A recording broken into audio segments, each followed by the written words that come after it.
Oh, okay. I was just waiting for it to play the intro music, but I guess I bumped that up tonight, too. Okay, what's up, everybody? Technical difficulties everywhere for MJH. Hey, tonight we have Andrew Castanuela with us tonight. This man is running for Senate, U.S. Senate. He's from Texas, and we did a preliminary interview, just chit-chatting basically Sunday night, and it was Dolly Miller-Brennan and me and Mr. Castanuela, and like I said, we're just doing a chit-chat type of thing, getting to know each other and prepare a show like tonight's show. And it actually sounded, it was actually a pretty good show. So I re-aired it last week. I re-aired it? I re-aired it last night, and it actually had a pretty good response. So one of the things that some of the response I heard from Sunday night's show was that people didn't think they could call in and ask questions. And you can absolutely call in and ask questions and make comments. And, don't try to be funny just to be on the radio and say rude things, because I will mute you and hang up on you. Don't try anything funny like that. You know me. But if you have a serious question or comment for Mr. Castanuela, feel free to call in. And like if we're in the middle of a topic and we're discussing it, you might have to stay on hold for a minute or two, but we'll get to you, okay? And Dolly Miller-Brennan, are you there? I'm here. Yes, everybody, this is Dolly Miller-Brennan, the co-host for tonight, and she is basically going to be conducting this interview. I'm just going to be here more or less as a call screener. Let's put it that way. So, Ms. Miller-Brennan, if you'd like to introduce Mr. Castanuela and get started with the interview, I'll be glad to monitor the phone lines, and I'll let you know if anybody calls in. Well, thank you, Mike, and I'd like to introduce everybody to Andrew Castanuela, better known as Cass, because some people have difficulties with the last name. Running for U.S. Senate from Texas. Cass is running as a Reagan Republican, which means there's a conservative side. He's retired from the U.S. Air Force, so not only does he have a military background and knowledge, he also has displayed a lot of expertise in the diplomatic field. So when you put those two together and a concern about the national economy and also some knowledge in foreign policy, I think you have a can't-lose situation in electing Cass for U.S. Senate. So, Cass, are you here with us? Hi, Dolly. Yes, hi. So I noticed today in the news, Reuters had mentioned it, that Fidel Castro mentioned that his economy did not work. He said it no longer works. He said there was too much government interference in the economy, and he would not recommend it to anyone. And I know you've done a lot of work on the economy, so what do you think? Well, I think it's bound to happen in a situation like that. One of the things that we have done here in this country is try to put more of a cost-benefit analysis on outcomes, on whether something is viable or not viable, or productive or not productive. And unfortunately, we have a hard time making that happen when you're dealing with issues that you cannot put any value on, any non-market items, such as freedom of speech or health care. These issues are going to be very difficult to put a market value on, other than using some type of what we would call moral judgment, based upon, well, how much would it cost to do this in order to get this, and how much would it really impact us? And I start off with that because that's pretty much what we see happening in the United States when we're starting to make decisions on what should or should not get funding, or what should or should not get, appropriated monetary value. So going back to the economy thing, is saying that what has the government of the United States been doing lately? And it's been investing its money in areas that have not been producing any kind of jobs whatsoever. And that's where we're standing at right now. Our unemployment is kind of high, or not kind of, it's at 9.6. Now, that's, of course, what's reported. That's not the people who are unemployed, when you're looking at about 16% people being unemployed. Now, this creates a major issue for the American people, because when we really get down to it, in most elections, what is the most determining factor?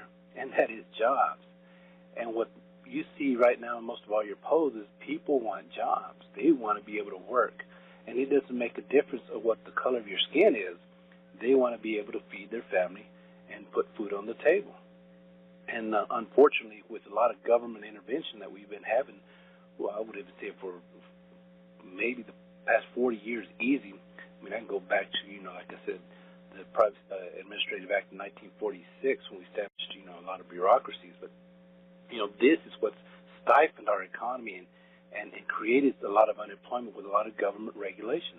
So which goes back to what Castro was saying. Well, you know what? We tried to control the market, but once, our market was dependent really on other people, such as, for him, might have been the Russians, a lot of communist trade partners or other partners that, pretty much provided.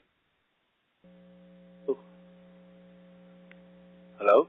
Yeah, I'm here. Okay, I just heard something real quick. So then he loses that support, doesn't have nothing to sustain his economy.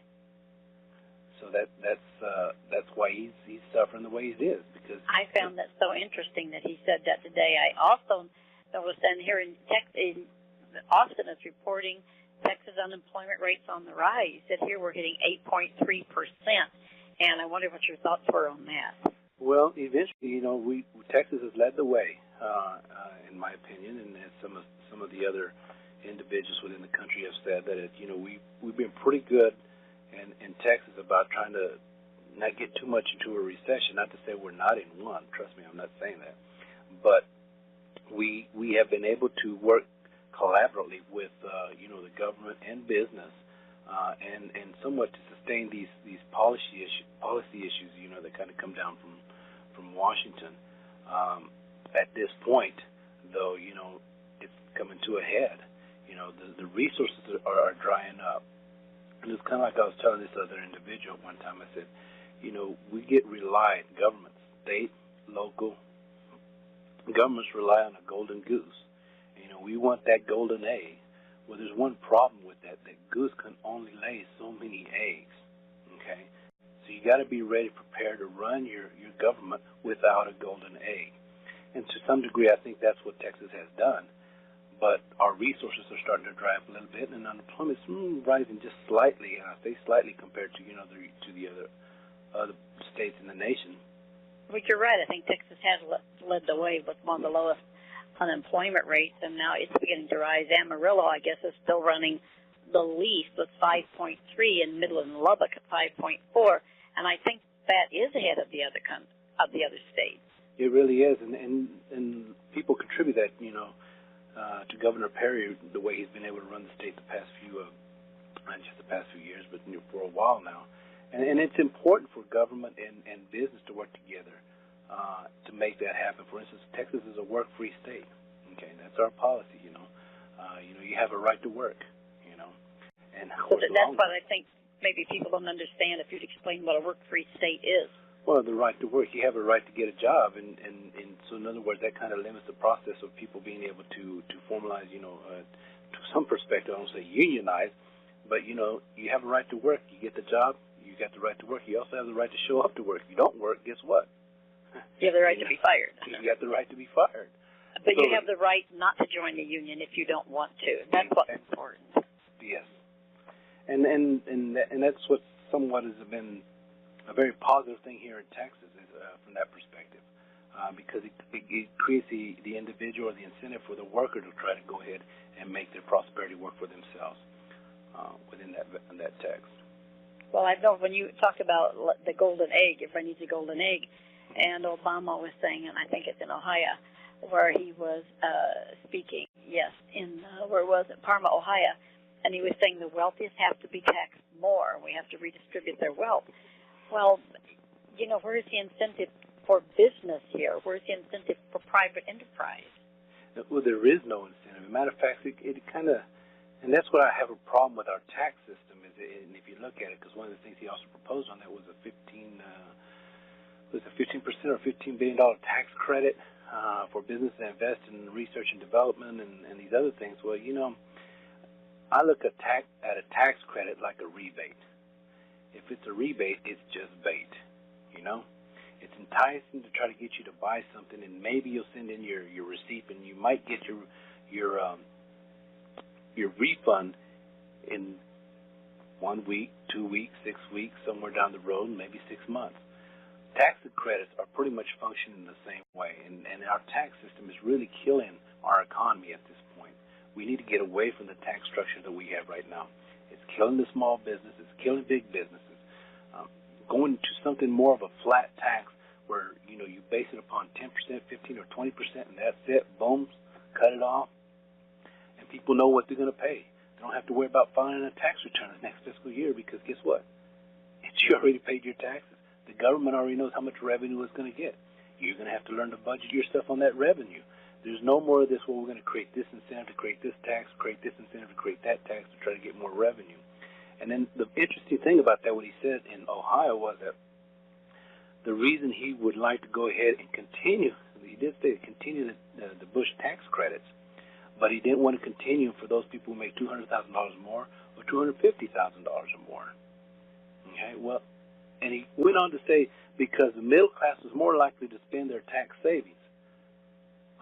You know, I consider myself middle class, and I've already pretty much went through my savings to try to make my ends meet at this point. At what point do we, the middle class, get our break? You know, you're relying. He seems to be singling out the middle class and the upper middle class, saying, "Okay, you worked hard to provide a living for yourself, so therefore I'm going to penalize you." Oh, most definitely. It's crazy. Now, you know, I'm going to be very simplistic here and say, who has the money? The wealthy. And you're trying to penalize. And I'm not saying that they don't have to pay their share, but when you try to keep on squeezing from the people or the hand that kind of feeds you, because they pretty much control majority of the corporations or most of the businesses, and you're trying to hit them, they're going to just run it on down to the middle class and to the worker, and the middle class is going to run it down to the service workers down at the bottom end. You see, it goes back to that kind of trickle-down economics that Ronald Reagan was talking about. You know, trying to single out a specific economic, social structure is just basically you're not making it uniform. And to some degree, it's even unconstitutional when you look at how that specifically says that all taxes created have to be created uniform throughout the Constitution. Well, you know, I've noticed that Obama has spoken of the Constitution, and he said, well, there were problems with it. And, going over and rereading the Federalist Papers and some other constitutional writings, some of it is so relevant, you would think that it was written today. It will, and that's his venue. I mean, he's the art of being able to tell you exactly what you want to hear, and that's why it goes back to what he said in Ohio. And I said, wow, you know, I have the capability. I like to consider myself to be able to read between the lines. As I'm reading between the lines of what he's saying and what he means are two different things. And then how often he says it one time and says it to another time. For instance, you know, how many times did he run his campaign saying that he was not going to raise taxes on the middle class? Yet in 2011, what are we going to have? Taxes raised on every class, not even just the middle class, on every class. Oh, absolutely. So, and you know, people don't realize that. They consider, well, no, it's just the way it is or what we have to do. You know, I'm sorry. You know, we got to, one, cut our deficit. We've got to start cutting our spending, and two, we're going to have to create revenue, and there's only two ways you're going to end up creating revenue, and that's either you raise taxes or you get people jobs who pay into the system. Well, you know, and that's another thing. Today I noticed the Washington Post brought it up, and the Washington Post is not a conservative newspaper, so when you see something in there, I think you pay a little more attention. And there's a light bulb factory closing. Well, that sounds like a big deal. But these 200 workers are going to lose their job, which this has been in business, I guess, until right about 1870 when it began, because they're going to the newer, more efficient light bulbs. But there has been no incentive for these companies to be able to produce these light bulbs. Well, there has been incentive for China to produce them. So the light bulb manufacturing is now all going to go to China. So that means there's going to be more jobs and more employment opportunities in China, while we're falling behind. And then he says he does not want to give a break to extend some of the Bush tax credits to some of these companies. I'm saying, wait a minute, whose side are we on here? I think you pretty much nailed it on the head right there. And what I would like to see the General Accounting Office, really take a look at the stimulus bill that was proposed and spent, and how much of that money actually went to American workers on American soil, and American companies, American soil. How much that went to foreign workers and foreign soil and foreign companies? A lot of that, but I'll research the details on that. But a lot of that went. Now he wants another $50 billion. Exactly. It's like Roosevelt extended the Depression by not allowing the free market to right itself by taking government control, and it looks like we're spiraling into one. And another thing, and this is something that I know this is your area of expertise, this was in the Asia Times, and in the Asia Times, they're indicating how this government is being so militarized that they're discussing the fact that the Pentagon has taken under its wing such previously civilian tasks as delivering humanitarian aid and nation building, and they're concerned that the United States government is militarizing itself. Now, this concerns me. He's taking troops from everywhere else, but he's militarizing our own government, and that concerns me greatly because I know I studied at one time in depth Peronis, Argentina, and talking about a military state, and my mentor had written a paper on how and why, some military states return power to civilians. So it looks to me like it's going in the other direction. For the first time in our history, it looks like we're going to have a militarized state. And that's what you see a lot of. For instance, let's take the Department of Homeland Security. It started back off in, I want to say, 92, 93, right after, 9/11. I think it was about 93. They had about a $10 to $15 annual budget. Well, now they're sitting at $50 billion. And it was funny you say that because about militarizing. One of the proposals, and I'm not saying I want to create a civilian military, but increasing border security and stuff like that. And one of my proposals was say, okay, well, why don't we just hire 20,000, and I want to call them immigration agents and change it from Border Patrol to immigration agents, where you get 10,000 to put on the north-southwest border, the Canadian border, on both sides of the coast, and then the other 10,000 you spread them out through the United States. And you say, well, how are you going to fund this? Well, you remember that $50 billion that the Department of Homeland Security is getting? All it's going to cost is $1 billion to shift over from one program to the other. So what are we doing with the other $40 billion? You mean the other $49 billion? Yeah, $49 billion. I'm sorry. Yeah. Well, that's where you end up having to do some major deficit cuts. I mean, there's a lot of money being pumped into Department of Homeland Security in reference to that. And not to be conspiracy or paranoid here, but if you produce a society that lives in fear, then it's going to do whatever it can to protect itself. And if you create that fear of whatever venue it is, then it says, okay, then I have the right to sacrifice some of my freedoms to continue to live a life of protection and security. Well, Daniel Greenfield had written that it appears that the Obama administration is trying to create a dependent voting population, to make the population dependent upon you for all of your needs. So therefore, as you just stated, you're always going to vote them in. Because you're going to live out of fear. If you have crises and situations that people say, oh, this is going to happen or this is going to happen, then you're always going to look to somebody to resolve that. Well, the State Department, and this came from the Asia Times, so I can't reread this in this country. The State Department is planning to become a mini military, an armed outfit, using equipment borrowed from the Pentagon with an army of mercenary guards. They want to form them into quick reaction forces, all housed in a series of new billion-dollar, maybe that's where the money is going, fortified compounds. They're no longer going to be called consulates, but they're enduring present posts, as the Pentagon once called its giant bases in Iraq, enduring camps.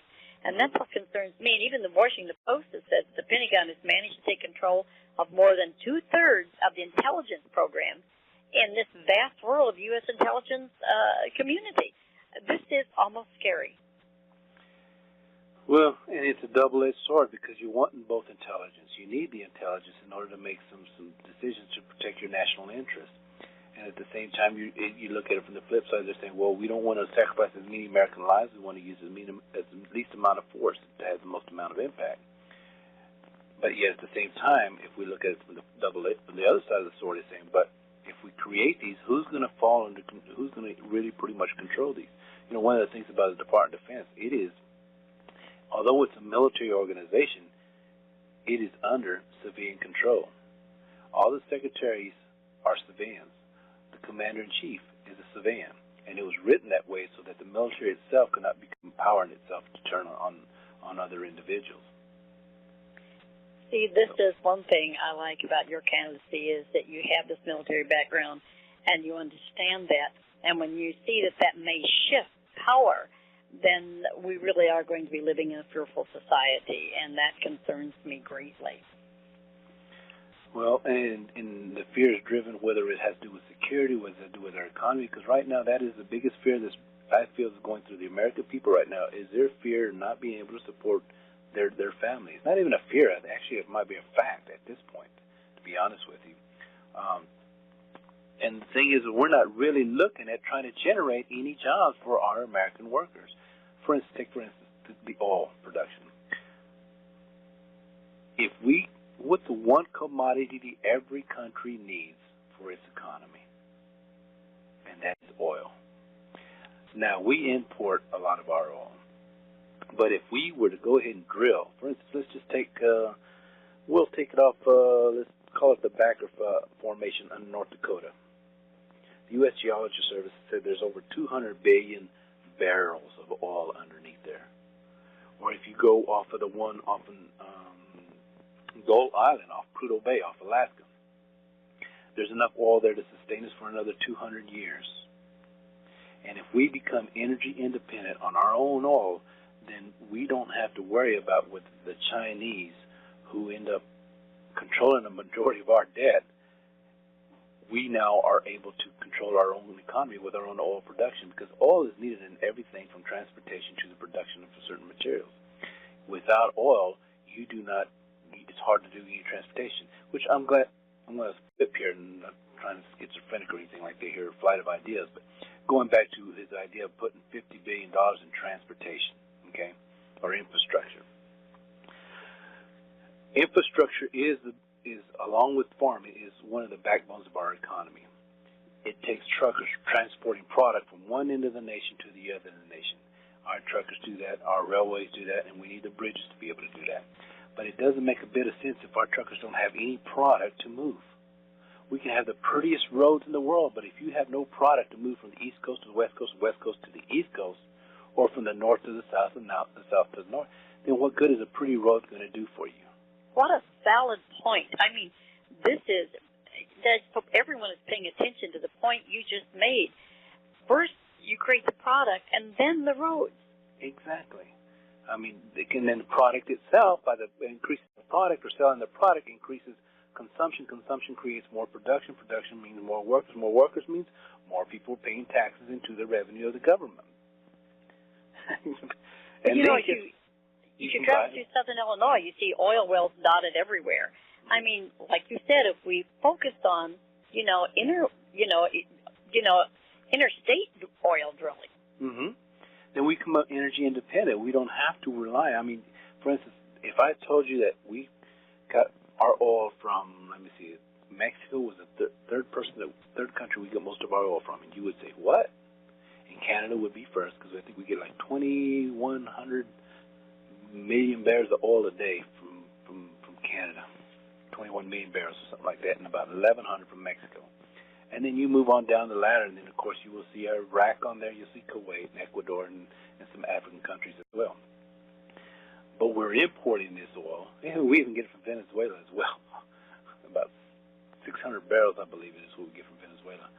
Now, all this oil, we're importing this oil from some of these countries, and we're basically, in a nutshell, we're refinancing. We're financing, to some degree, terrorism, because these countries in the Middle East who end up taking this money will end up financing some of the terrorist operations. that's a fantastic point to make. That when we are giving money to some of these countries, that we are financing terrorism. And Syria right now has decided that they are not going to abide with any inspections of their facilities either. Mm-hmm. Well, why should they? And why should they? Iran doesn't have to. Yeah, exactly. I mean, if Iran doesn't have to, then, then every other bully on the block is going to say, well, we can do whatever we want, and it goes back to, what the heck would President Ronald Reagan do? Oh, absolutely. Absolutely. And I noticed today, too, that the PA, the Palestinian Authority has said, Shah said, the Palestinian Authority will never recognize Israel as Jewish. They will not recognize it. Now, Israel also has oil reserves, and there's another nation that's been our ally with which we could deal, and now they're saying they will never recognize Israel as a Jewish state. So it seems to me like they're trying to eliminate the state altogether, and then the more money we shove into it, the more, like you said, the more opportunity for terrorist influx here. Mm-hmm.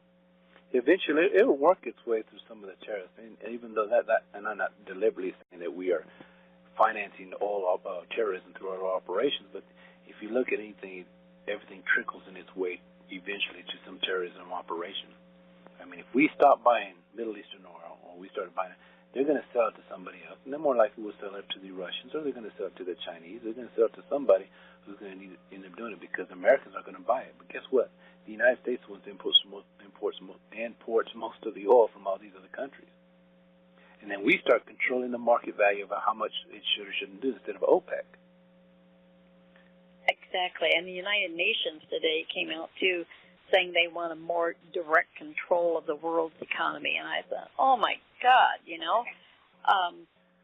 are we moving into that? It appears to me that Mr. Obama is trying to move us into a world government, and he wants to be president. I'm not concerned with his being reelected. I'm concerned with what he's going to do with U.S. secrets once he's out of office.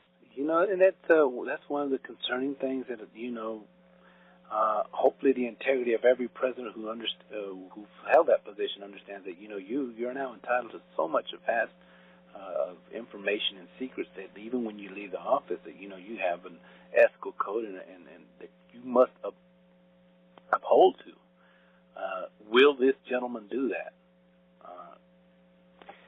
Well, it scares me. I mean, it really and truly does scare me to a certain degree in that area, such as building, not to put religion into it, but building the mosque in there. They have a mosque 4 blocks away. And the one Christian church that the tower fell on it, they didn't allow them to rebuild. They didn't allow a synagogue to rebuild because they didn't want to inject religion into it. But now we're doing this here, and this imam is actually raising funds for Hamas and certain mosques. So are we just bringing it over here? Are our liberties and our freedoms, are they absolutely destroying us? Well, one of the things that I've been reading, believe it or not, Alexander Tocqueville's Democracy in America, and that's one of the things he was kind of talking about. That freedom can go to one extreme or the other. If too much of it, and if you don't know how to socially, and that's where he pretty much focused more on the religious aspect of it, was how he kind of ended up playing into it, saying that was a balancing factor. Have we morally, as a country, have lost our moral way and our belief in man? Has that happened to us? Because if it has, then we're losing a lot of our decision-making values and principles that have guided our country for the past over 200 years. And if we lose that, we are losing some of those guiding principles. We are. If you have no belief in anything greater than yourself, there's not a lot. There's not a lot left. And also, if we forget what happened in the past, without a past, there's no future. And it seems like we tear everything down, blame everybody in the past.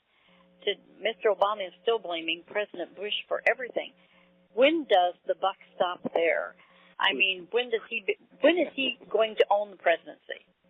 Well, it's funny you say that because about last year when I decided to enter the race, I was watching some political stuff on the internet, and I blogged one time on his comment. And I ended up basically telling him that the buck stops with you at this point. when I used to take over a clinic or a section or something like in the service, I kind of had somewhat of a general rule, in the sense that it was written, but you get up to maybe about 6 months where you can probably put blame on the previous supervisor or manager. But after that, it's yours, baby. You have to take responsibility from this point forward. And I want to come back to something in reference to that, because I don't want to be, a candidate saying, oh, look what's wrong, and look what's wrong, and point, and look, this is the issue, this is the issue. Because, that's pretty much what America's tired of hearing. That's all they're hearing is, this is what's wrong, and this is wrong. Well, let's come up with some solutions. And that's actually one of the things I'm looking at is that let's look at creating jobs. Let's look at opening up the oil wells. Let's look at drilling, because I can guarantee you when you start drilling for oil and you start producing oil, then all of a sudden those jobs create other jobs. Let's look at tax credits, tax cuts across the board for major businesses and small businesses. I mean, you're fixing to hit them with this major health care bill that's going to hurt small businesses and hurt their capital gains and hurt their overhead. How are they going to go into business? Let's start giving them the breaks, because, they're the ones that create a lot of jobs. The major corporation it can make Prel shampoo, okay, but it sells it at the lowest level. And as long as those small businesses carry Prel shampoo, then you're going to continue to have a job. But if you no longer carry Prel shampoo because you're going to have to buy something cheaper, then you're having something going, you're hurting the American worker. So to create jobs, I believe two things have to happen right now. There's not even no ands, ifs, or buts. Lift the moratorium of drilling offshore. Start drilling on here, on the states, up in North Dakota and Wyoming. Go off of Prudhoe Bay and start getting that, as well as doing natural gas as well. People don't realize there's a lot of natural gas, even in offshore with the state of Texas, as well up in Prudhoe Bay. When you're talking about, Prudhoe Bay's got 1 billion cubic feet of natural gas that is pumping back down in the ground every day because they don't have nothing to do with it. We got a problem. Wow. So, we got to look at all our alternative resources to create jobs. Instead of saying, well, let me give you $50 billion to build your bridge. I guess I could say that's a bridge to nowhere, a bridge to everywhere. I don't know. Quit spending government money on programs that really don't create jobs. And I think I read it somewhere earlier about that $50 billion thing, saying that all you're really doing is spending money on the government, because who builds the roads anyway? It's either the Department of Transportation from some state agency or some other subcontracted individual who has political ties. And yes, and our government is the only sector that is growing with jobs. Oh. It is the only sector that's growing, and those jobs are funded by taxpayers. And again, if we have no jobs out here as taxpayers, how can we possibly fund this growing bureaucracy? I mean, we can't support it. It seems to be that Mr. Obama is talking about, and other people are talking about a global economy. But if you have no economy here, how can you possibly help anyone else? Well, the fear about the global economy is then that means that if one economy in the global is not doing good, then what does that do to everybody else? Is it a domino effect? At what point do we sustain our sovereignty and be our own nation, to be able to trade individually with speaking of foreign trade, and trade individually with other countries? Well, look what happened to Europe with the euro. It didn't work. And they're having serious problems. Like Margaret Thatcher said, socialism doesn't work. Eventually you run out of other people's money. And look, and it doesn't. And look what happened in Europe. The euro is not in good shape, and creating one large unit simply doesn't work. They were doing better with each country maintaining sovereignty and working with the other ones. Because you're able to work a better deal. And especially like the United States was a major purchasing power in our global economy, so to speak. And countries are going to want to trade with us because they know we buy products. At the same time, we know we got good products, or we can make great products, that we need to go ahead and start, well, then great, let's do trade. Let's see what we can do. Well, that just kind of blew my mind today when I found out if we can't even make light bulbs, in this country, and we have to send them to China, they said, well, China has the technology because they're developing these new light bulbs. So, therefore, these only 200 people, but 200 people are going to lose their jobs. That's going to affect, their community, their economy. Mm-hmm. And those jobs are going to China because labor is cheaper there. Well, 200 get laid off. Go ahead, Mike. Just real quick, because I actually looked up that article the last time you mentioned it, Dolly. And, I'm just thinking about, they had trillions of dollars to bail out AIG, which is the company that insured the federal government's pension plans, their retirement, which is basically Congress, Senate, and the president and all that stuff. So they had trillions of dollars to bail out AIG, which, in my opinion, should have gone out of business. I know that sounds harsh, but if that company would have gone out of business, people would have lost their jobs at first, but other companies would have sprung up, and eventually things would have panned out. Just like when they broke up AT&T in 1985, I think it was. But anyway, they can come up with that kind of money to bail out, their interests, but they can't even give tax incentives or whatever to a couple hundred people. And by the way, I know somebody in Winchester, Virginia.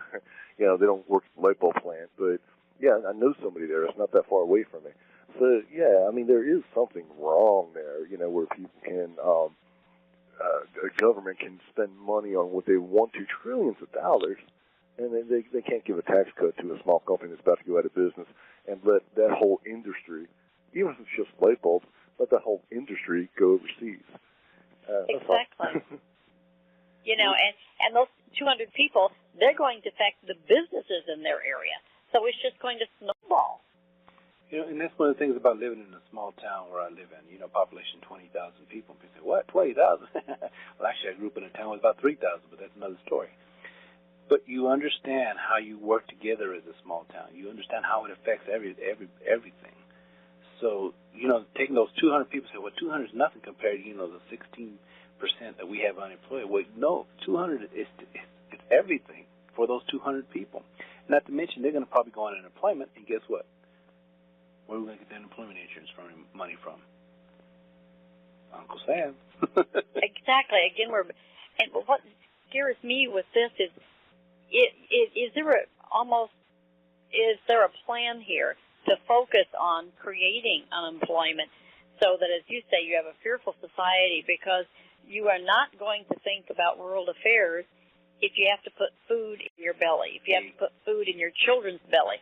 So all of these things can come through the back door. Iran can come through the back door with nuclear technology, with nuclear weapons, if we don't care because we have to feed ourselves.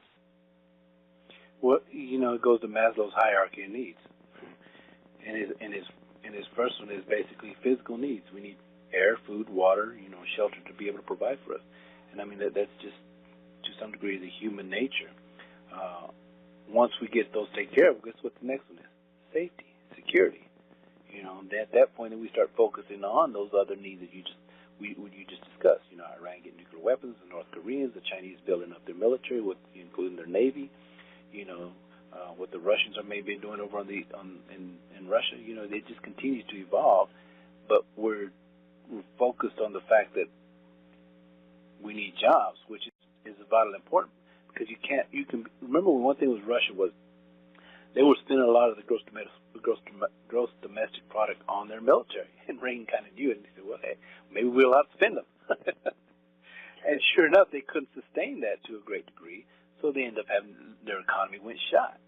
Well, we understand that to get government revenue, we have to create jobs in order to support our military as well. That doesn't mean that we let our guard down. We still have to fight that front at the same time. Without any nation to be able to sovereignly defend itself, then jobs are irrelevant. So what you're saying is, as senator, your position is you got to build the economy of this country. You got to help this country and then move forward. You got to help this country, but you're not going to take your left eye off of what's going on foreign affairs. That's right. Because if we're not strong here, everything's coming in through the back door. Exactly. So you just, and it's that those are probably the two.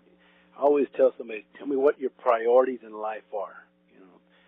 Like I said, some of my clients come out of prison and stuff like that, and they usually go back into prison because they don't identify what their priorities and responsibilities are in life once they get out. Well, I would say the same thing to us. what are our priorities right now? What are the most important things we need right now? And technically, they are jobs and protection. Exactly, jobs and protection, and it seems like we have neither. Like France today called on Syria to cooperate with the IAEA inspectors, and Syria says they're not going to. Well, Iran doesn't have to. Why would they? And if they're cooperating with Iran, why in the world would they? And then the Palestinian Authority is saying we will not recognize Israel as a Jewish state. We'll allow Jews to live there, but we won't recognize it as a Jewish state. So there goes your security, you know. Mm-hmm. So no jobs, no security. What happens to us?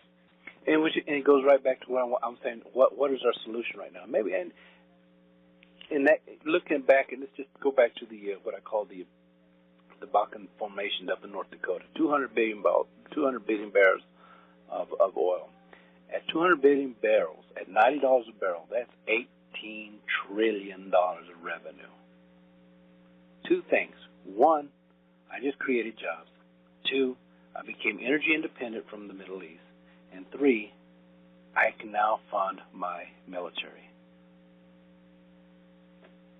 Absolutely. That makes too much sense. And the funny thing is, a lot of people, not just me, a lot of American citizens are saying that same thing. Let's get back to common sense, people. Let's get back to common sense government. Our tax codes are way out of whack because they're not. Just not going to tell you what common sense in our tax system would be, or even our bureaucratic policy making. I mean, it's crazy how you will do one thing for one and not the other. A good example was I work for a nonprofit agency, and I want to come back to you, Mike, because I don't know if you have anybody on the phone that wants to ask questions or anything. There's nobody holding right now. I'll let you know if there is. And that was that. You know, I said, all right. I went to my CFO and I said, all right, I need the company credit card because we're going to reserve rooms because we're going to go to a conference. And he goes, we don't have one. And I said, okay. But ever since 9/11, the companies can't have their own personal credit cards. It's got to go into somebody's individual name. And I'm thinking, you got to be kidding me. So I'm going to have to use your personal credit card, which is under your name, but it still belongs to the company in order to make a reservation. And then I asked him a question. But let me ask you this. Does the state agency have a company credit card? He goes, I don't know. A pretty good question. I never thought about that. And I'm just curious because maybe the laws or the policy that we create for one don't apply to the government themselves. So we really need to take a look at everything that's going on in reference to getting back to common sense government. That's really what the people are wanting right now, common sense government. Well, in common sense government, in that context, commercials all over TV. Are you on assistance? If you're on assistance, you qualify for a free cell phone minute. Hello, I got to pay for mine. Another is as David Greenfield says, another dependent voting population. Mm-hmm. Yep, and it's kind of like if I were to make a correlation to some degree, it's kind of like almost being addicted. You know, if I was a drug dealer or drug pusher and I wanted a base, you know, my first thing is to get people addicted to my substance. In order to do that, I'd probably give it to them free. And after they got addicted, that's when I started charging them. And then they needed me. Absolutely. So how is the government any different? Well, look at how people on welfare shouldn't be allowed to vote. I mean, I don't mean disabled people or people on Social Security. I mean people who just mooch off the government. I don't think they should be allowed to vote because they've written the people in there who keep giving them the benefits and they don't work and it's just a big mess. Well, you know, who was it that I have to that? disagree with you on that one, Mike, because I'm a big constitutionalist. I got to go both sides. That's why I'm not running for office. If I was, I probably wouldn't get elected. But I'm like, I mean, you don't do anything. You don't contribute to society. You know, you don't even pick up the trash that's in front of your house. You know, you sit around all day and do nothing, and then you vote people in who are going to allow you to do nothing more. You know, and I don't know. That's just how I see it. Was it Thomas Jefferson that said that? He said you will lose your freedom when the people realize they can vote someone into office to give them whatever they want. Did he say that? That's kind of what I'm saying in a more politically correct way. You know, I mean, if you're capable of contributing to society and you don't, you mooch off of it instead. You're constantly trying to beat the system. And I know, especially the way the economy is today. And I think the worst thing about the economy today is the media saying how bad the economy is, so people are afraid to spend money. You know, businesses are afraid to, open, invest, and, banks are afraid to loan money. And, I think that's what's stifling the economy is every time you turn on TV, you hear bad news, our economy is so bad. And, so like if people were thinking about going out and opening a restaurant or whatever, small business, big business, they're scared to do it because they're scared they're going to go bankrupt. And, I don't know. I mean, I'm not, I don't know. I don't make $1 million a year. I don't create jobs for other people. I own a business where, I provide jobs. But I do, I think I do my part every day. I mean, I got to pay my bills. I don't have a choice. Well, maybe I do. I voted for Obama and, try to get welfare and stuff. But I'm just not like that, And, it's like there was a time I worked for a fence company. And when it came around, things got kind of slow. And I had been there long enough where I was able to collect unemployment. So when they figured they had to lay people off, they were like, well, if they lay these people off, they can't collect unemployment. But if they lay you off, you can. Take a vacation until springtime. You'll get paid, I was like, well, okay. So I went down to the unemployment office, stood in line all day. And then I get to, I get done everything I do, and they tell me, well, you got to go to 5 different places every day and have them initial this card. And, you got to do that every day until you find a job. I said, well, if I do that, I'll have a job by the end of the day. And I did. So I mean, it wasn't, I think it was a minimum wage job driving a produce truck, delivering to supermarkets. But that got me through the winter until I got my job back at the fence company. And it gave you respect. And I think it goes back to the fact that you nailed some of that. It's pretty important that we have to take a look at as American society. That some people were used to making $14, $18, $25 an hour, and now with the recession, they're not making that money. They won't make that kind of money if they find a job. So it's easier if you collect unemployment than it is if you go try to get a job. So some people don't really want to go to work because they're not going to make the kind of money they do. But eventually, guess what? That employment runs out. And then you're going to have to do what you got to do to feed your family. If you don't, you're not going to eat. Well, what's so there's 40 million people on food stamps though right now too. So. And what's so right now, there's a lot of people who probably do need assistance, but that's supposed to be a temporary thing. You're not supposed to make a career out of it. That's a very valid point. It's there to help you while you need the help, and hopefully you'll be able to pick yourself up and move forward again. Where's the initiative in this country? For people that really want to make something of themselves. And, they keep tooting how bad the economy is. And then the Obamas go on all these vacations, all these lavish spending, $200,000 for hotel rooms in Spain. It's crazy. Like you said, common sense government. Well, look in California. Top administrators in Vernon, California, already among the highest paid, local officials in the state. They spent hundreds of thousands of dollars in city-paid expenses on first-class flights, luxury hotels, the Ritz-Carlton, limousine services. So the government is where you want to work if you want to spend lavishly. But how long can that continue if you don't have somebody to pay the bills? Exactly. No revenue. There's no way you're going to be able to sustain those programs until you end up having to go into a state. Okay, we're going to go into martial law now. Therefore, I'm taking away everybody's rights, and I'm going to start rationing out how much you can get food or how much you can get paid or how much because that's the only way we're going to be able to sustain ourselves, and which is almost what the Soviet Union did. But guess what? Most of the KGB and all the Politburo were eating pretty good. And they were living pretty lavishly while, the other people were not. So that's what I found interesting in the Asia Times. And the Post had said that they were militarizing the Pentagon and we're having our civilian forces, are being taken over by paramilitary forces, being taken over by military forces. And I find that really scary. And I like your idea about drilling inside of the interstates, inside the lower 48. I like the idea of drilling here. Like you say, in the Dakotas, we have oil. In southern Illinois, there is oil. There are different places in Texas, we have oil. There are different places we can drill for oil here. Offshore drilling for right now, at least. I'm sorry? So BP pretty much ruined that offshore drilling thing for us for a while at least, because you were talking about drilling for oil off the coast of Virginia, but it's going to be a long time before they start another offshore oil drilling project. Well, and the question, who knows what happened with that BP? You got to ask is how come? Is it because are we afraid once again that we may have an oil spill?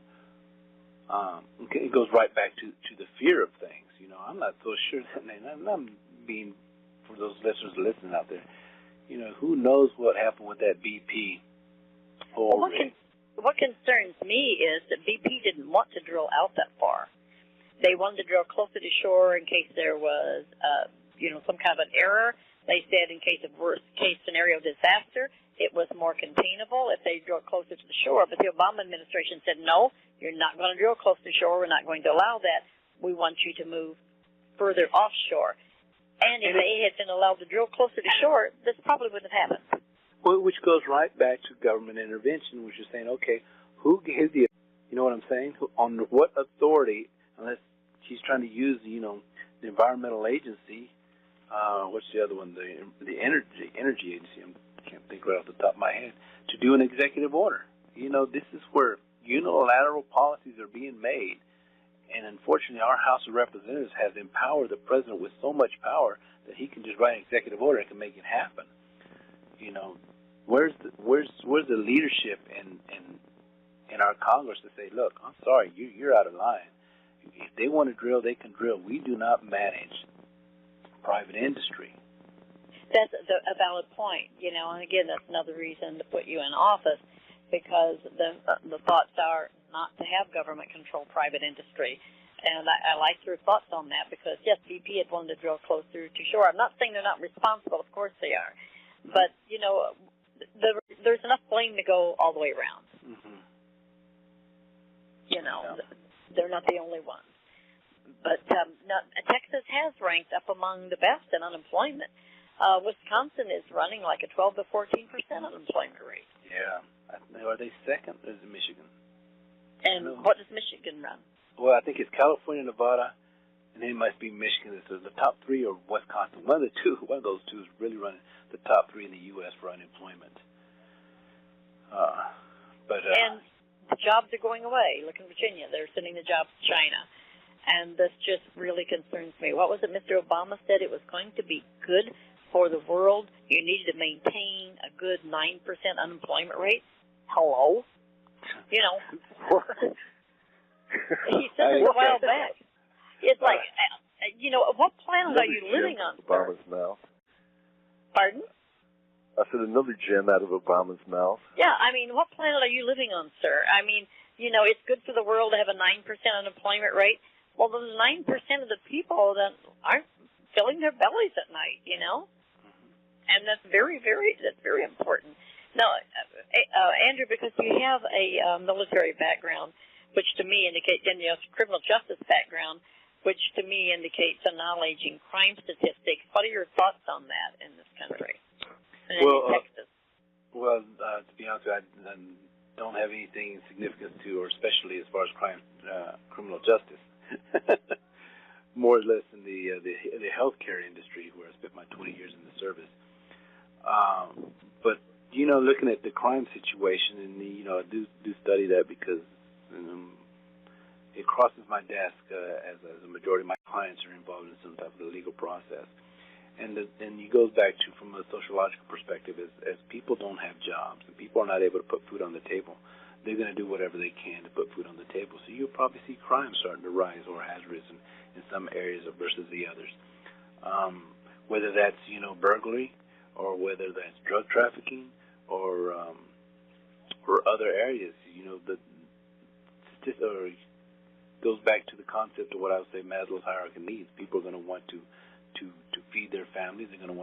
Some are going to want to sustain their standard of living or their lifestyle, and they no longer can do that. So they end up seeking alternative coping mentality, so to speak. The human race was made for pretty much survival to a great degree, and if we didn't, we wouldn't have been alive so long. And I'll give you an example. I had a client once who was just bouncing around, and he was nervous and anxious and everything, and he was going like through a mini panic attack. I said, just do me a quick favor. I want you to hold your breath, and then when I tell you to let it go, breathe. So he took a deep breath, and he held it, and I just stared there looking at him, and I looked at him, and I looked at him. And then he let it out, and he goes, how come you didn't tell me to breathe? I said, isn't it funny how your body will tell you what's important in life? I said, and that's, from that perspective, is we got to take a look at what's going on within our society. What will the human American people do to survive?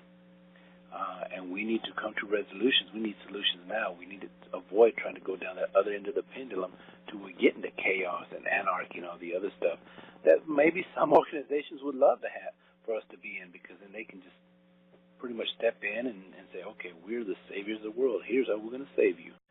And it becomes socialism to, anarchy, one world government, whatever. Well, this is kind of what this election did. I mean, I'm going to save you. Vote for me. I was just thinking the same thing. That sounds like what Obama did. I'm sorry, Dolly, go ahead. No, he did. Exactly. Save everything. He was going to help everybody. He'd do anything anybody wanted. I thought, this guy's going to come in and, do your laundry for you. If you listen to him, come in and change a litter box, I mean, he promised everything. And that was a savior mentality. Like you said, Mike, it was a savior mentality. I'm going to save you. And people were thinking, well, I'm not going to have to work because Obama's going to be in office. And we do need some solutions. And I like your idea on lower 48 drilling and going into these states and drilling. It's the only thing I think we can do right now that can start generating jobs right now. I mean, I do believe in seeking alternative fuel methods. Biotechnology is a way to go, whether that's from a food source or from a fuel source. We need to start looking at alternative things, research and development. And I know I saw him mention that today. But, we really need to kind of start doing something right now. What's the one thing that I can do right now that can create a job? And I know if I could, let's say, take the handcuffs off the oil companies, say, all right, go do what you need to do to kind of create jobs. And they'll create jobs. And then you start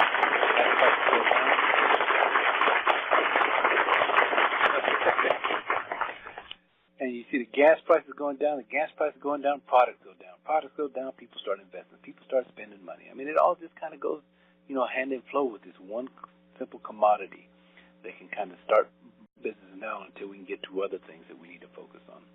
And I do think we have oil companies that would begin drilling right now, too. They have the technology. They would do it. Well, heck, you might end up have somebody says, well, you know what? I mean, Mike may say, well, you know what? I'm going to go into the oil business. I'm going to start drilling. Yeah, man. There might be money in there for me. That's a great idea. I think that's a wonderful way to increase employment. And I know in Wisconsin, along Lake Winnebago, you're starting to see windmill after windmill after windmill. And that is alternative energy, but it's not enough. We're still going to need oil. Well, the problem with windmill is you're not able to. It creates energy, but it's not able to harness it. In other words, we haven't been able to master it. From my understanding, to store it. It creates it live, but there's no way we've been able to store that energy for extended periods of time to where you can use it as a resource. You're saying that's not a really practical. Well, not until it's a good one for now. I want to knock it down. I mean, it's a source, but until we can be able to store that energy that it creates, like on a grid and something along those lines, to where you can turn it off and on. Whenever you need it, you can go get it. Other than that, you got to wait till the wind blows before you can use it. So, in other words, you're saying you have to use it while it's operating. It's able to run. And then you got to be careful also with that, with eminent domain and stuff along those lines, because you don't trample on people's property rights along those lines. The one thing, real quick, I do want to say in reference to before we kind of get off the air, and that is that going back to Texas. The one thing that Texas has led the way is because of the way our governor has pretty much led it in that direction. And we need to kind of be careful. Sometimes, even though we may not like some of our Republican candidates, they are the candidates, and we need to kind of put them in office because we've got to be careful putting somebody else in office that's not really going to do us any good. Oh, yeah, I agree with you completely. What do you think, Mike? I absolutely agree, yeah. I mean, we've got to don't know how to elaborate on that. He summed it up. We've got to get those Democrats out of office. And I'm not saying I'm anti-Democrat. I'm saying it's destroying our country. It's not helping us, and we're sliding backwards, And it's not even all the Democrats. It's just those socialist, progressive kind of Democrats that do not believe in the American dream. That's exactly right. All Democrats aren't that way. We don't want to say they are, But I can't think of any offhand I'm going to end up voting for, but I'm sure there's one out there somewhere. Mm-hmm. Look at Harry Truman, what was it he said? The buck stops here. And I think of John F. Kennedy saying, ask not what you can do for your country, your country can do for you, but what you can do for your country. We don't hear that now. The country owes me. The country doesn't owe you anything. It's like Mike said, instead of, he went out for 5 times a day and got a job. And so, therefore, you're pulling yourself up, and that's what makes this country great, by people getting out there and working, that entrepreneurship, getting out there and working and create this country. If you create a dependent society, that's not going to happen. No one has the initiative. Just like on a talk show that interviewed someone that he was a mugger, and he didn't hurt people, he just mugged them. He said, well, what did you think? He said, hey, they give me their money, it's no problem. And he said, I got to make a living. Have you ever thought, the talk show host said, have you ever thought of getting a job? Well, I can't make that much money. What kind of society do we have?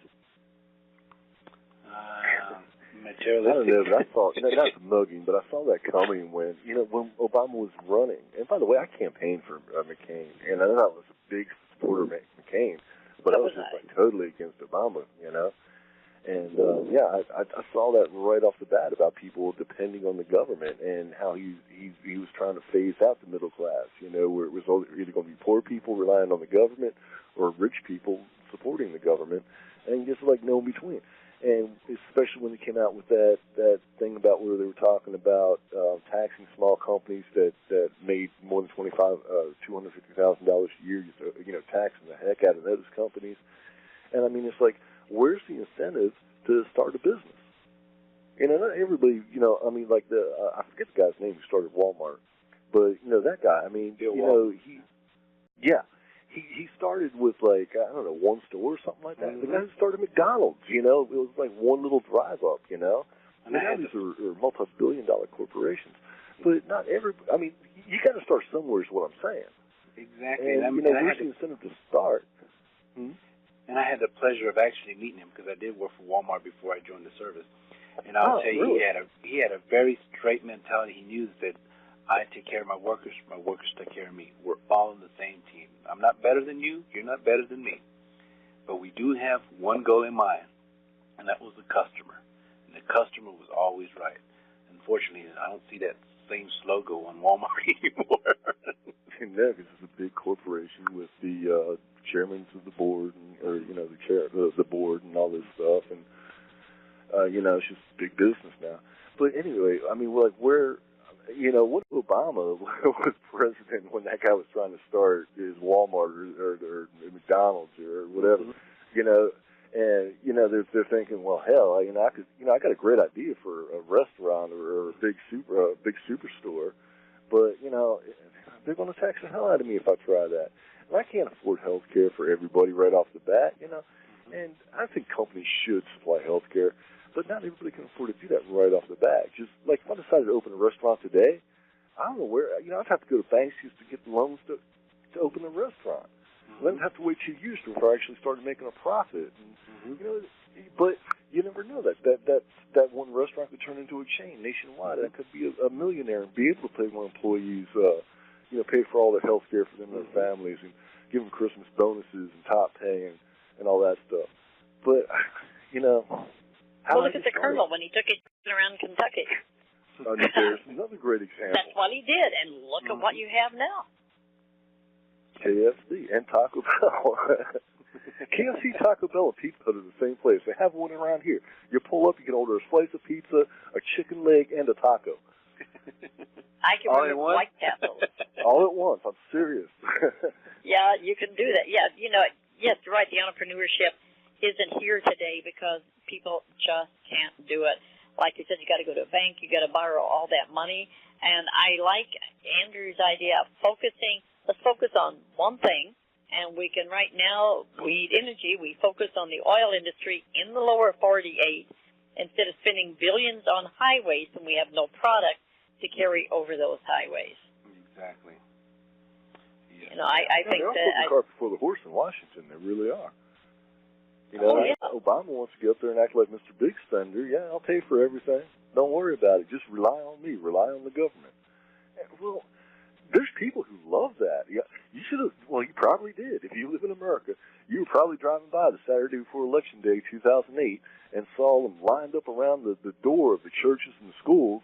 You know, because they had an early election because they knew that they wouldn't be able to accommodate all the people on that Tuesday. And people came out in droves to vote for that guy. And, you know, most of them were the same people who didn't understand jack crap about politics or the government. They just, you know, I don't want to sound racial, but, I mean, you shouldn't vote for somebody just because they're black or white or otherwise, you know. And, you know, a lot of people came out rooting, it's a black guy. It's going to be the first black president. Well, yay, but, you know, stop and think for a second, man. This guy might screw things up royally. You know? Well, you know, this is like the minority situation in the country. I mean, my daddy was half Indian. He didn't like to be considered a minority. He was an American. You know, he said we're all Americans, and we need to stop this division of this group and this group and this group. We're all Americans. We all need to live in America and be one people. Exactly, and that is a very strong point. I'm glad you brought that up because that's exactly what it's all about. Hyphenated names or hyphenated ethnicities or races is irrelevant.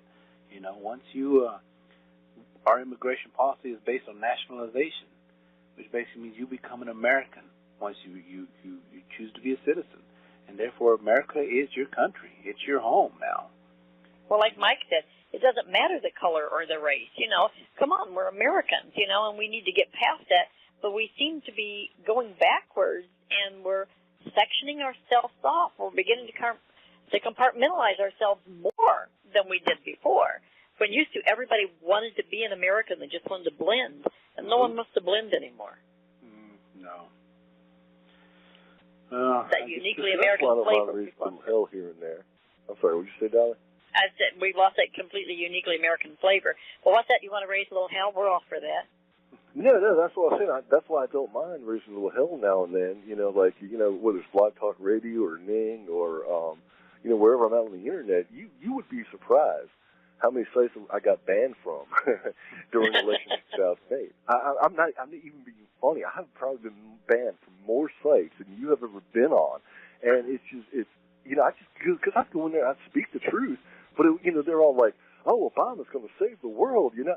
And do you know one of the reasons, well, I'm not sure if it was actually one of the deciding factors, but there were people, and, you know, because I was on all these worldwide sites, you know, so I knew what was going on. And there were people, like, from foreign countries, you know, just different countries in Europe and every place else. You know, they couldn't vote here. You know, they don't live here. They couldn't vote in the election. But they were on the phone calling Americans, hey, you know, don't forget to vote for Mr. Obama and, you know, all the reasons why they should and stuff like that. He had a campaign force all around the world doing what they could to get him elected. And, you know, I'm not faulting him for that. You know, I'm just saying. You know, Cass, you live in Texas. I live in Virginia. And I believe are you in Wisconsin, Dolly? I'm a Texas native. I'm in Wisconsin right now. Yes, I've been here for a long time. Okay, so you have roots in Texas, but still, you vote in. You can't vote in Texas right now, or you still registered? No, cannot.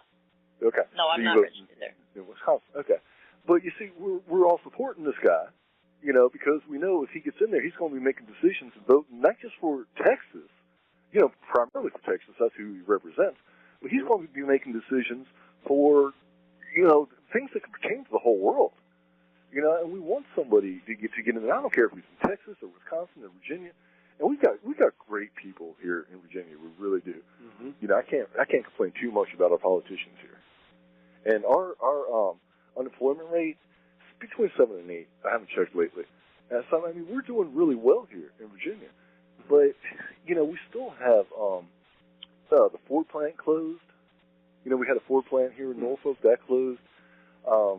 And like you were saying, you know, about the light bulb company, when a company like that goes out of business and like a whole community of people work for that same place, then you you got like stores and restaurants and everything popping up, you know, where they come out and eat lunch, you know, and you have a whole community that's focused around this one major, you know, corporation that's there.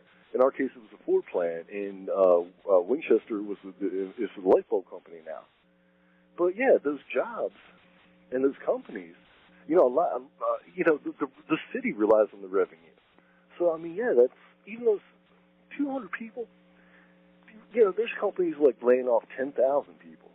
Mm-hmm. But in that community, you know, like you said, the 9%, that's 9% of people who aren't being productive, that might not be able to eat at night and stuff like that.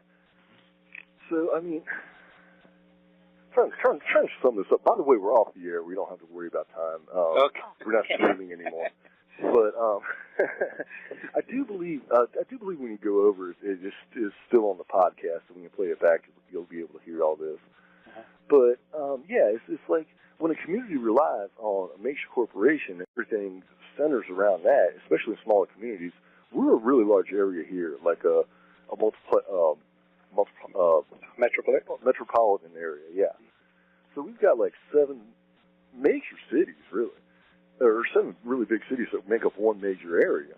And the only, like, we should have, like, Major League Sports here, but we don't, because none of these 7 cities can agree on anything. You know, so, you know, they argue about whether they should call them the Norfolk this or the Virginia Beach that, you know. But we got Virginia Beach, Norfolk, Portsmouth, Chesapeake, Suffolk, Newport News, and Hampton. And that makes up an area called Hampton Roads. And collectively, we're a huge metropolitan area. But it's like, you know, the cities just argue between each other all the time. You know, as soon as you cross the city line, it's like a completely different set of rules, you know. So it's like, you know, that one community in South Norfolk that relied on the Ford plant, that was there, even though we're a whole big area and a whole big city, that one little community, they had housing developments, and they had stores, and like, they had their own, not their own, but, you know, anybody could shop there, but they had a supermarket there, a hardware store, and all these businesses, you know, the diners, bowling alley, all this was, you know, just, that whole community was the Ford plant. And when they closed that Ford plant, you know, I mean, it's not a desolate area now. You know, people still live there and stuff like that. But it hurt, you know. And well, look what they did in Gary, Indiana with those steel mills, you know, and it's a desolate town now. You know, like you say, when you have a major corporation and it goes, it hurts everybody. And we're just losing more and more and more of them. And like you said, we need people in the Senate, because the Congress affects all states, but the Senate affects us states and abroad, you know. Exactly.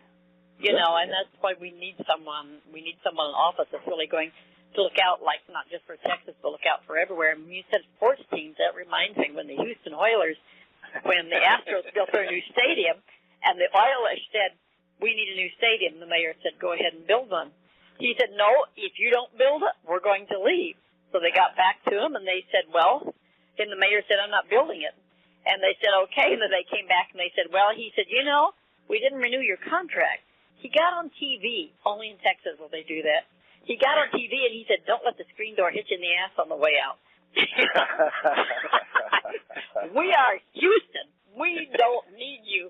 And the Oilers went to Tennessee, and it makes me very happy to know that they haven't done anything since they've gone to Tennessee. I like Tennessee. We'd love to have them here. But you see, just like the one little stadium around here, they don't know where to put the stadium. And you know, it's like saying, hey, you know, come on, move over here. We'll build you a house as soon as you get here. Well, what are we going to do for the year while you build the house? You know, and it's stuff like that. But if the cities could get together and agree and go, well, let's all 7 cities decide, you know, we'll buy this one property in the middle of whatever city it's in, and we'll name it the Hampton Roads, this, that, the other thing. You know, we'd have sports. Speaking of Virginia, I'm UFC here. Have you ever heard of UFC? Yeah. Or not UFC. Is it UFC? Yeah, Ultimate Fighting Championship. Conference. Oh, UFC is Ultimate Fighting Championship. Arena football? No, it's not arena football. It's I know what you're talking about though.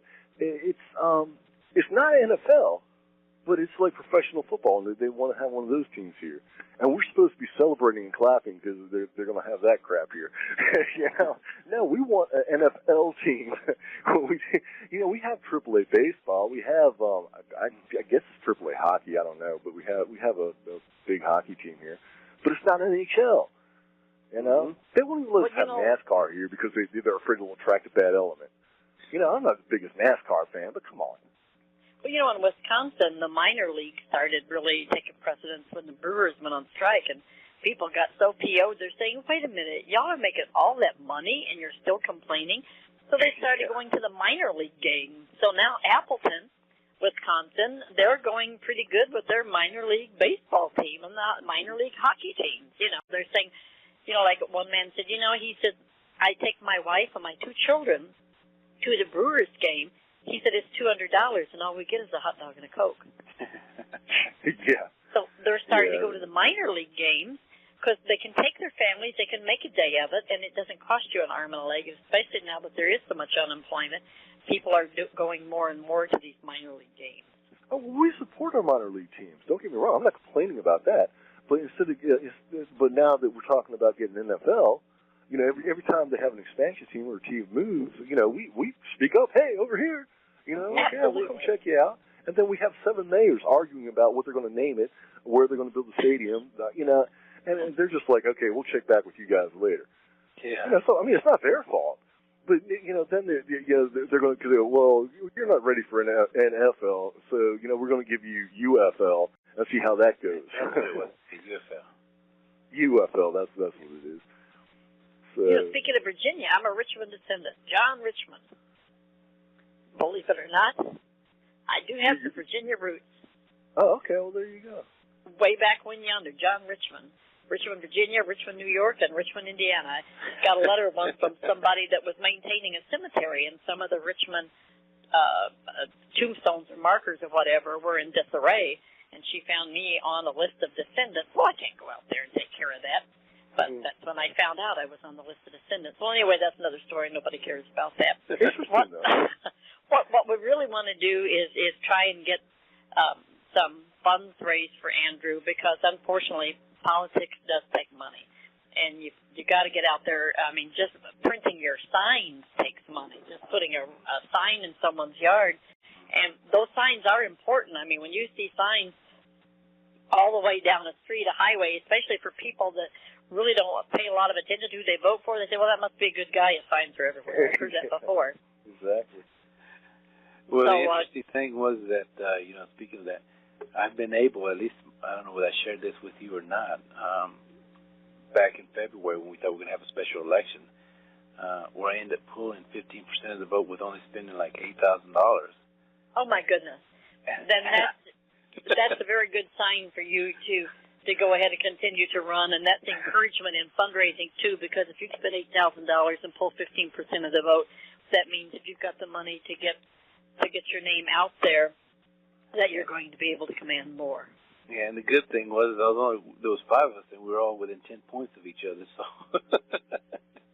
that's good. With the internet, with the Facebook and all that stuff. And by the way, you're getting hits on my site there, Cass. Just that little site I got, you're getting hits. By the way, did you mention somebody, Dolly, the other day named Michael Barry or Barry Michael? Michael, that I knew, you mean? A radio guy named Barry Michael or Michael Barry? Michael Barry, yes, Michael Barry. Because somebody signed up for Communication Creations with that name, but I think it's Barry Michael. I don't know if that's the same dude. I think it's Michael Barry, and he's just coming out so strong in Houston. And with a lot of people that are, he's saying, I'm angry, I'm mad as hell. And he said, you need to get out there. He said, you need to vote. He says, but more importantly, you need to get out there and you need to find that candidate. You need to find that candidate that's going to put America back on top. Find the one you believe in and get out there and push that person and do it with all your might. He said, the Muslims are doing it. He said, Islam is coming. Sharia law is coming. And they're pushing their people, and we're standing back and saying, well, they have the right to do it, but we're not promoting ourselves either. And he's taken a lot of flack from it, But I thought, well, we need to start pushing Cass for Senate. I mean, Yeah. I mean, but the guy's right. I mean, Well, like, I ticked off somebody, I think, maybe from the Republican establishment down there in Houston the other day. Well, that's all right. I've ticked some people there off, too. But it was a young lady. I mean, the thing was back in December, and you can actually read her conversation with on my wall post. But back in December when I was running, she just kind of like filled me out. She goes, "Well, no, I can't support you. We got 2 guys running. We need somebody in there that's going to do this and that." And I said, "Okay, whatever. Take care. Nice talking to you." And then she came on board here within the past month and a half and started going back and forth. And and then she throws a question on my blog, and I said, "Oh, okay." Well, I gave her a solution, and she came back and didn't like the solution, and then I said, "Okay." I didn't do anything, and one of my other guys just came on board, and he just started going back and forth with his socialism and all this other stuff. And then finally she takes a stab at me, and she goes, "Well, Cass, you may want to sit out this, but as a senator, you just did this and that and that." I said, "Okay." So I emailed her back, said, "Well, 1, I gave you a solution. You didn't like it. 2, and this is probably real bad on my part where I'm not probably the most polished politician, but I saved the email where she said that she couldn't support me because this and that." I said, "Our paths have crossed once before," and quote, I cut and pasted her email thing, and then I said, "But, thanks for posting." And she kind of got pissed, and she goes, "I guarantee you're not going to win. You have no class." You are going to win, and that's what it's going to be. You are going to be in the Senate. Is she a spy? I think she's more of a Democrat. Are you actually on the Republican ticket right now, or you're still trying to get on it? No, you are. Okay. I filed with the Federal Election Commission, been turning in my reports. Of course, we can't be on the ballot till 30 days. Back in December of 2011 is when we're able to go ahead and pay our $5,000 fee to be on the ballot. But no, I am an official candidate. Probably not one that's well accepted within the the Republican Party. Actually, I know I know what the party's like in Texas, and it appears to me that she's a campaign spy for somebody else. She's wanting your solutions and taking those to another candidate. Yeah, I'd be very careful what I told her. Well, I think she's of course she's got a picture of her and Senator Cornyn, and she's pretty much more of a political activist in that area. Well, I've got a picture of me and Elvis, too. It didn't mean I knew him. Well, I don't know. I heard he got around. You got a picture of somebody. I heard he's still alive. That means diddly squat. Some of you spotted him in Vegas the other night. I wasn't there. That means diddly squat. She's got a picture with somebody. I love that. And they say, "I got a picture of this person. I got a picture with that person." Get pictures of lots of people does not mean you know them, Yeah, but I'd be careful of her. But we do need to raise funds, and I'm going to be down. I'm going to be back in March. I'm going to be in Houston. So what I wanted to do was, I'm doing some shooting down there. So what I wanted to do was try and get something going for the month of March, something local. Get some entertainment. I've got entertainment here. I have a little booking agency, and I have some entertainment here. But to get them to go all the way down there, you're better off getting local people. Mm-hmm. And having an event there and doing something that will, that will raise some funds. And March is not bad weather. The end of March isn't bad weather in Texas. No. Actually, it's just still probably a little cold. But Houston's not too bad. It's a little, Houston's always a swamp. It's a little, it is. It's a little on the cool side, but not like it is up here. I remember one year I was home and my husband was watching when he was alive, God bless him, and he was watching. He said, "My God, I watched that. Just like you said, the manhole covers are popping up out of the streets." I said, "Did you think I lied to you? But it rains in Houston. Our raindrops are bigger than they are up there." But when it rains, it pours, Mm-hmm. But I thought, we could try and get something going then. And then, but like Mike said, I think the Facebook and the Twitter and these online sites, this is really taking over. And I noticed the other day I was reading an article about Facebook activists and how they had been important in some kind of Islamic function, So that's why on Facebook for the activists to really, that's why I keep, putting my stuff out there on Facebook just to get people to read it. I don't care if they write to me. I don't care. I just want them to read it and get the information out there. Mm-hmm. Yeah, so we'll see where things are going. I'm pretty confident, and like I said, that most of that's my spiritual faith, so to speak. I think so. And I got all my stuff in my printer today. My printer's in Colorado, and I've got so tomorrow I'll be framing the white horse, and I'll be sending that directly to you. I've got just your campaign, your post office box address. I thought I would just let's see. P.O. boxes, I don't think UPS takes a P.O. box. I guess I can send it by mail. Yeah, that or if I know I'm bad with that. And matter of fact, I got an assignment due here by midnight because I'm also going to online class too. Okay, if you can give me an address that UPS can take, I will get that out in tomorrow's mail. And then the other one we can do, and I've got people that have come on Facebook that say they're attending. So, and I emailed them. I said, "You're attending." I said, "You need to put a bid in." I mean, it's a silent auction. We're not going to have one day where we're going to get on there and holler, auctioneer. I said, you need to put a bid in, and those people are going to put a bid in. So I think we're going to get some money there. I know that one we got $100 bid, but then again, that's an old friend of mine, so he's well, once he gets a picture down there, it's going to be easier. And then when people see it, it's going to be easier, and when they can actually see it. And then we'll get that one going online. And there are some people on there I know that say they're going to bid, and some people on there I don't know. So I assume those are people that you know, that say they're going to bid. So, Mike, what do you think we could do to get something going to raise funds? How could we promote that? Well, as far as fundraisers, there's ways of doing that on the web where you don't physically have to be in Texas, you can always mail stuff. But there's ways of taking donations and everything online. Well, this is what I did with some artwork to do a silent auction on Facebook. It's just come in, put in your bid. Then once the bidding is over, and then your bid has been received by the Cast for Senate campaign committee, then I will ship the artwork to you once he says, okay, we have received this winning bid. And if that winning bid isn't in there within 2 or 3 days, or whatever, then it goes to the next one, But I said, that's the way I was thinking online, and I wanted Andrew to have one in Texas. So trying to think of, ways to raise money online because you reach a wide variety of people. Mm-hmm. Right. And the silent auction is a great idea, And like on your website, Cass, if you go to PayPal, you can get a button and just a donate button where people can donate to your campaign. And if people see the important thing online with the social networking and the social media thing, it's a way to get people to get to know you and feel familiar with you and develop it's online, but a friendship with you.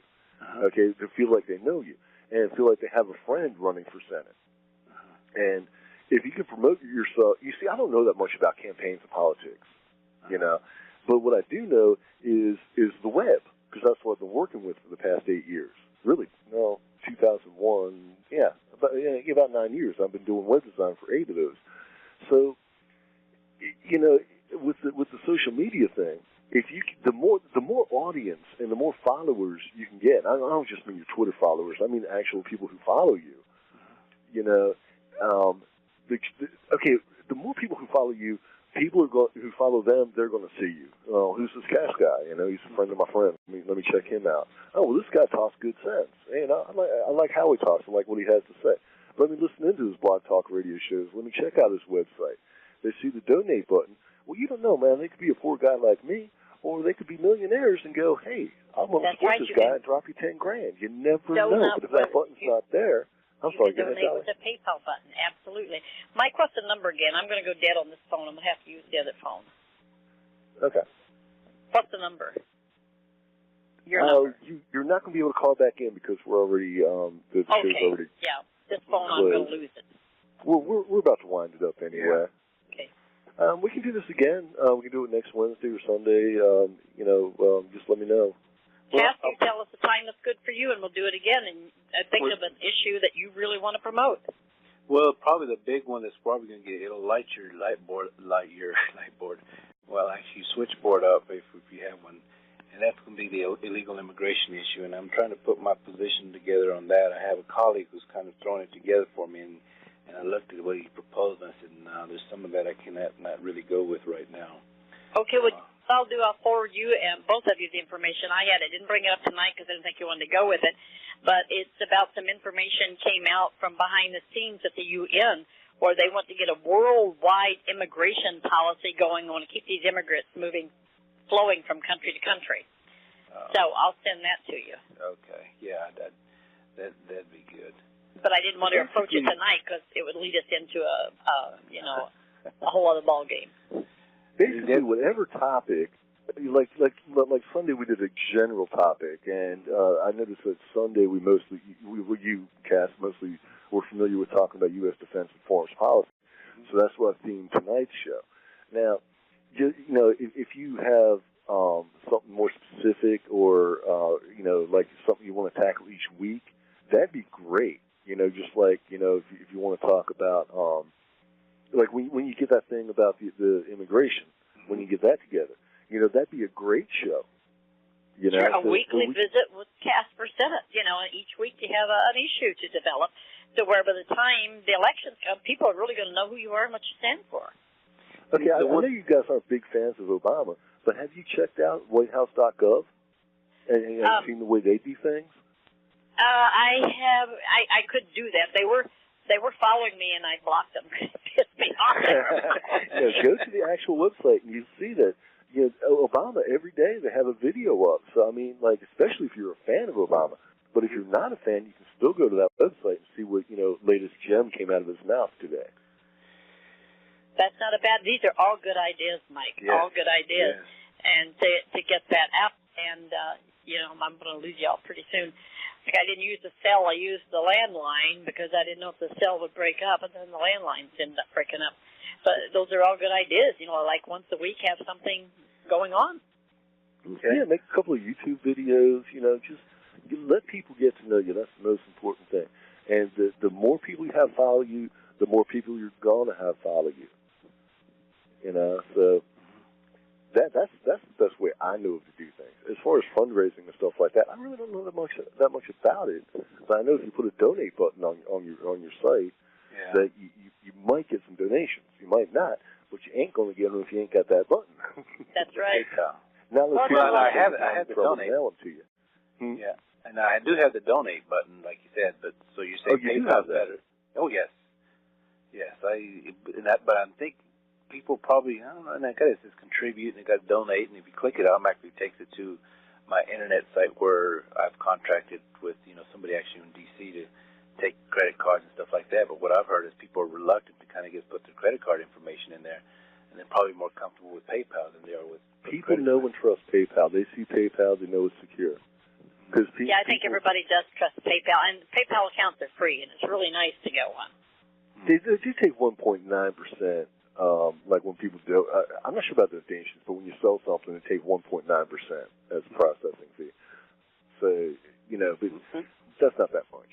No. No, it's free over the account, and then they take that tiny percentage when you do something, but it's worthwhile to be able to do it. I pay by PayPal quite a bit. Right. Yeah, and how PayPal got so popular was the, not Amazon, but what do you call that other site? It did. Oh, eBay. What is it? eBay, yeah. So, anybody who's ever been on eBay, they've used PayPal, and they trust it. And, I use it. I haven't ever had anybody come to me and say, hey, I don't want to pay you through PayPal. I don't trust them. That's actually the first time I ever used PayPal was an eBay purchase. Yeah, you're right. yeah. That's mainly what they used to do anyway. That's mainly all they did, and then they started branching out to where you can, if you're selling stuff on your own website, you can use them and stuff. Because when I was selling this Ning layout, that's what I used was PayPal. Yeah, because you did a lot on Ning. Yeah, until Ning became greedy. Yeah, they did. But, Andrew, so if you want to do it, you want to Wednesday or Sunday, what would you like? Give me Wednesday, I guess, Nick. Okay. That way it gives me time to kind of get some stuff together here. Now, is this going to be on the immigration issue? Yeah, that's let us know when you're ready about that one. Okay. Okay, now look, if you're going to commit yourself to that, no, I mean, I'm not pushing you or anything like that, but I'm saying if you want to commit yourself to a weekly thing, I can promote it as a recurring thing on Blog Talk Radio where people can know to be there every Wednesday night at 9 and hear the latest gem out of your mouth. Well, here's the other thing. I'm always traveling too, so like I know next Wednesday or the weekend the following that I know I'm going to be in Austin for a conference and all this other stuff. So. But are you available in the evenings by phone? It all depends. Okay. So I think probably on a PRN basis may be the way to go with this for right now. But I do want to we can set up something next Wednesday on at least just this one time. Okay, now look, like if you want to do the recurring thing and something like that comes up, what we can do is we can play clips, just like 15-minute segments of previous shows and call it a best of show. And you can call in just like for 5 minutes if you have the time and go, yeah, this is Cass. I'm in, Vernon. I'm in, wherever you're at. And I'm on the campaign trail. This is what I'm doing. Have people cheering you on in the background. That'll go over big. Maybe have somebody, take a video camera with you and, just take a couple of videos while you're out there and post them on a YouTube channel. Oh, that's a wonderful idea. If I lived in Texas, if I lived near you, I'd do it for you. But, I don't. But I'm sure you can find somebody who knows how to press record on the camera and just upload that to your YouTube. Yeah, I took my daughters. I usually take them on the campaign trail with me, but now they've both gone back to college. So. Okay. Well, you can find somebody. Just find somebody standing around. Hey, you know how to work this? I bet you could get a friend to do that for you, and then it would make them feel like they were part of the campaign. Exactly. That's true, too. That makes them feel needed, and they are needed, and then get that posted on YouTube because I think that's a marvelous idea. I think to utilize the online media as much as possible. Hey, Obama utilized it. That helped elect him. Yeah, he still is. He still is using it. Absolutely. So I think that's a marvelous idea. So then we're talking about next Wednesday at 9 o'clock. I'll forward you that information I had about the UN talking about they wanted a floating global immigration. A floating global immigration. So I'll forward that information on to you. And then anything else I find, I'll forward that on to you. All righty, that'll work. And then we'll just go and set them up for next Wednesday. Next Wednesday we'll just have a show. Okay. And then we'll see what topic. I'll probably just shoot you an email with the topic that we'll probably discuss. Okay. Let us know, and then we can, researching a little background on the topic so we can jump in with you. Okay. Okay, I'll talk to y'all later. All right, great see you, Dolly. guys. Y'all have a great evening. All right, take care, Mike. Okay, bye-bye. Bye-bye.